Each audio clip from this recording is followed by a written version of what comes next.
क्या आपने कभी सोचा है कि वो जादुई मशीन जिसे हम आज टेलीविजन के नाम से जानते हैं कैसे अस्तित्व में आया? कैसे एक ऐसा आविष्कार हुआ जिसने दुनिया भर में हमारे जीवन जीने, सोचने और मनोरंजन के तरीके को बदल कर रख दिया? आइए हम आपको लेकर चलते हैं उस अद्भुत सफर पर जहां विज्ञान और कल्पना ने मिलकर टेलीविजन की कहानी लिखी। एक ऐसी कहानी जिसमें मैकेनिकल डिस्क से लेकर इलेक्ट्रॉनिक स्क्रीन तक के पीछे छिपी है कई वैज्ञानिकों की मेहनत और वर्षों की खोज।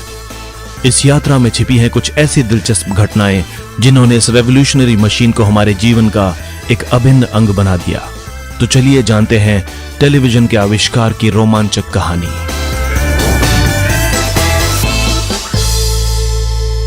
उन्नीस 1940 और 50 के दशक में जब टीवी पहली बार हमारे सामने आया तो इसने नाटकीय रूप से हमारे जीवन जीने के तरीके को ही बदल कर रख दिया। दशक दर दशक टीवी की नई तकनीक ने लगातार प्रगति की है। 1960 के दशक में रंगीन टीवी आया, इसके बाद 70 के दशक में केबल टीवी, 80 के दशक में वीसीआर और 90 के दशक के अंत में हाई डेफिनेशन। वहीं 21वीं सदी में दर्शक अब सिर्फ टीवी सेट पर ही नहीं बल्कि स्मार्टफोन्स, लैपटॉप्स और टैबलेट्स पर भी शो देखने लगे हैं। हैरानी की बात यह है कि ये सभी तकनीकी परिवर्तन मूल रूप से एक बुनियादी सिस्टम के सुधार ही है जो 1930 के दशक से काम कर रहा है और जिसकी जड़ें उससे भी पहले तक जाती हैं। टीवी के आविष्कार का श्रेय किसी एक व्यक्ति को नहीं दिया जा सकता। इस विचार का अस्तित्व तब से था जब इसे रियलिटी में बदलने के लिए आवश्यक तकनीक मौजूद नहीं थी। कई वैज्ञानिकों और इंजीनियरों ने छोटे छोटे योगदान दिए जो एक दूसरे पर आधारित थे और अंततः वो तकनीक विकसित हुई जिसे आज हम टीवी के रूप में जानते हैं।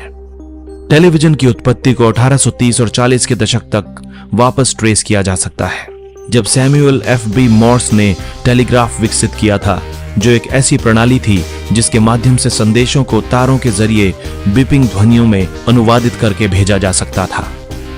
1876 में अलेक्जेंडर ग्राहम बेल के टेलीफोन के रूप में एक और महत्वपूर्ण कदम आगे बढ़ा जिसने मानवीय आवाज को तारों के माध्यम से लंबी दूरी तक भेजना संभव बनाया। यह एक रेवोल्यूशनरी आविष्कार था।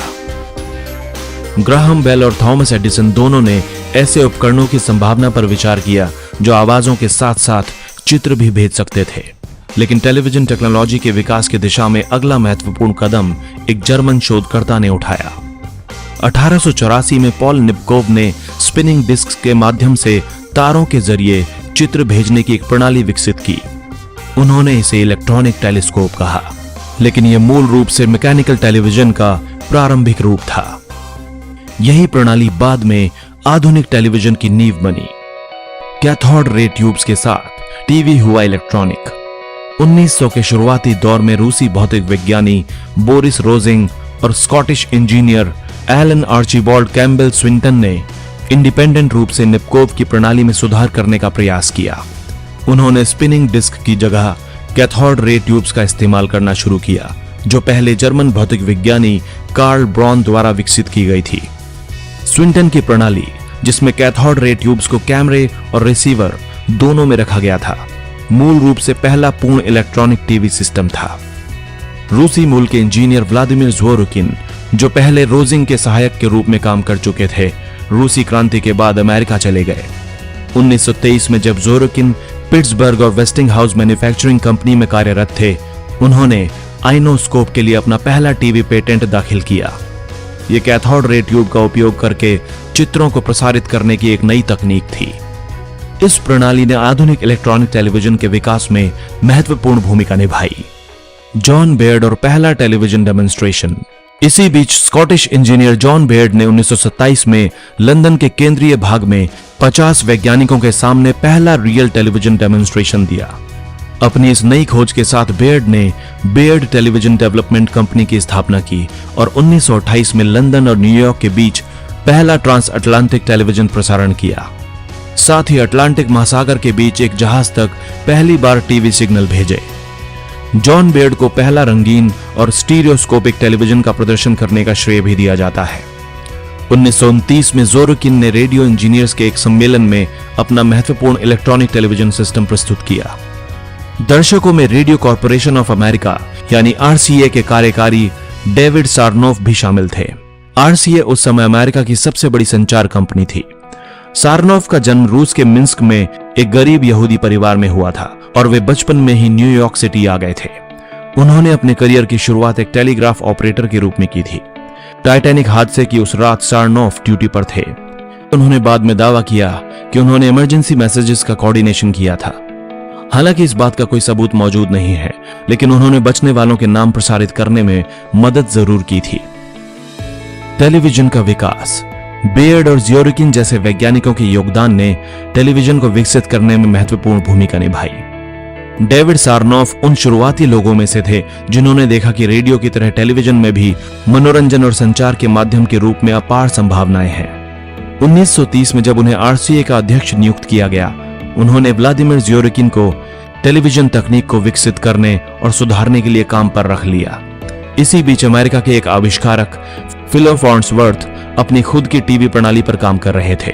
फॉर्न्सवर्थ, जो यूटा के एक फार्म में पले बढ़े थे, उन्होंने कथित तौर पर एक वैक्यूम ट्यूब का विचार किशोरावस्था में रसायन शास्त्र की कक्षा में ही खोजा था।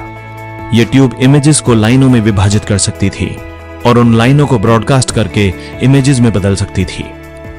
1927 में 21 साल की उम्र में फॉर्न्सवर्थ ने इस इमेज डिटेक्टर पर आधारित पहला पूरी तरह से इलेक्ट्रॉनिक टीवी सिस्टम तैयार कर लिया।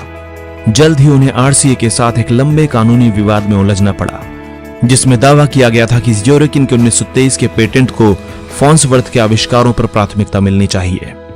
1934 में अमेरिकी पेटेंट कार्यालय ने फॉर्न्सवर्थ के पक्ष में फैसला सुनाया।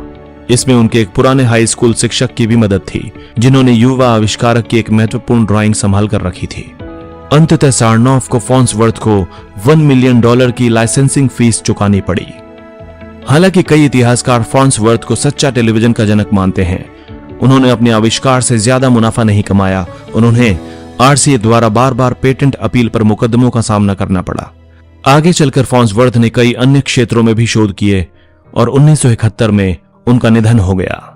अपने अंत समय तक वे काफी कर्ज में डूब चुके थे। फॉर्न्सवर्थ की कहानी एक ऐसे आविष्कारक की कहानी है जिसने टीवी की तकनीक को बदल कर रख दिया था, लेकिन बड़े कॉरपोरेट संघर्षों और कानूनी लड़ाइयों के कारण उन्हें इसका उचित श्रेय और मुनाफा नहीं मिल पाया। बीबीसी ने 1936 में दुनिया का पहला नियमित टीवी प्रसारण शुरू किया था। डेविड सारनोफ ने अपनी कंपनी आरसीए की मार्केटिंग ताकत का इस्तेमाल करके 1939 में न्यूयॉर्क सिटी में हुए वर्ल्ड फेयर में अमेरिकी जनता को बड़े पैमाने पर टेलीविजन से परिचित कराया। आरसीए के broadcasting division national broadcasting company यानी एनबीसी के तहत सारनोफ ने फेयर के उद्घाटन समारोह का प्रसारण किया, जिसमें राष्ट्रपति फ्रैंकलिन डी रूजवेल्ट का भाषण भी शामिल था। यह कदम टेलीविजन को अमेरिकी जीवन का एक अहम हिस्सा बनाने की दिशा में एक महत्वपूर्ण मोड़ था। साल 1940 तक अमेरिका में केवल कुछ 100 टेलीविजन सेट ही उपयोग में थे। उस समय तक रेडियो का ही प्रचलन काफी जोरों पर था। 80% से अधिक अमेरिकी घरों में रेडियो मौजूद था। टेलीविजन का उपयोग धीरे धीरे बढ़ा और 1940 के दशक के मध्य तक अमेरिका में 23 टीवी स्टेशन काम कर रहे थे और यह संख्या बढ़ती जा रही थी। 1950 के दशक तक टेलीविजन ने वास्तव में मुख्य धारा में प्रवेश किया था। जैसे जैसे उपभोक्ताओं की संख्या बढ़ी, नए स्टेशन बनाए गए और अधिक कार्यक्रमों का प्रसारण शुरू होने लगा। भारत में टेलीविजन का इतिहास। भारत में टेलीविजन का सफर 1959 में शुरू हुआ, जब दूरदर्शन ने दिल्ली में एक छोटे से प्रयोगात्मक प्रसारण के साथ अपना कदम रखा। यह प्रसारण यूनेस्को की मदद से शुरू हुआ था और शुरुआत में शिक्षा और कृषि के कार्यक्रमों पर केंद्रित था। 1965 में दूरदर्शन ने नियमित टीवी प्रसारण की शुरुआत की, लेकिन उस समय यह केवल दिल्ली तक ही सीमित था। 1970 के दशक में टेलीविजन का विस्तार हुआ, खासकर 1975 और 76 के बीच, जब साइट यानी कि सैटेलाइट इंस्ट्रक्शनल टेलीविजन की शुरुआत हुई। इस परियोजना का उद्देश्य ग्रामीण भारत में शिक्षा और सामाजिक सुधार के लिए कई कार्यक्रमों का प्रसारण करना था। इसके बाद दूरदर्शन ने तेजी से देश के विभिन्न हिस्सों में विस्तार करना शुरू किया। 1982 में भारत में एक बड़ा तकनीकी बदलाव आया, जब एशियाई खेलों के अवसर पर रंगीन टीवी की शुरुआत हुई। यह टेलीविजन की लोकप्रियता को बढ़ाने का एक बड़ा कदम था। इसके साथ ही भारतीय घरों में टीवी तेजी से लोकप्रिय हुआ। दूरदर्शन ने इस दशक में अपने कई लोकप्रिय धारावाहिकों जैसे रामायण, महाभारत, बुनियाद और हम लोग का प्रसारण शुरू किया, जो भारतीय टेलीविजन के इतिहास में मील का पत्थर साबित हुए। वहीं 1990 के दशक में भारत में टेलीविजन का परिदृश्य पूरी तरह बदल गया। 90 के दशक में केबल टीवी का आगमन हुआ पर इसके साथ ही कई निजी चैनल्स जैसे Zee TV, star plus, Sony TV ने भारतीय टेलीविजन पर अपनी पकड़ बना ली। अब दर्शकों के पास मनोरंजन के कई विकल्प मौजूद थे। इसके साथ ही समाचार चैनलों का भी तेजी से विकास हुआ। साल 2000 के बाद से भारत में डिजिटल टेलीविजन की शुरुआत हुई। DTH यानी डायरेक्ट टू होम सर्विसेज ने पूरे देश में टेलीविजन की पहुंच को और भी बढ़ा दिया।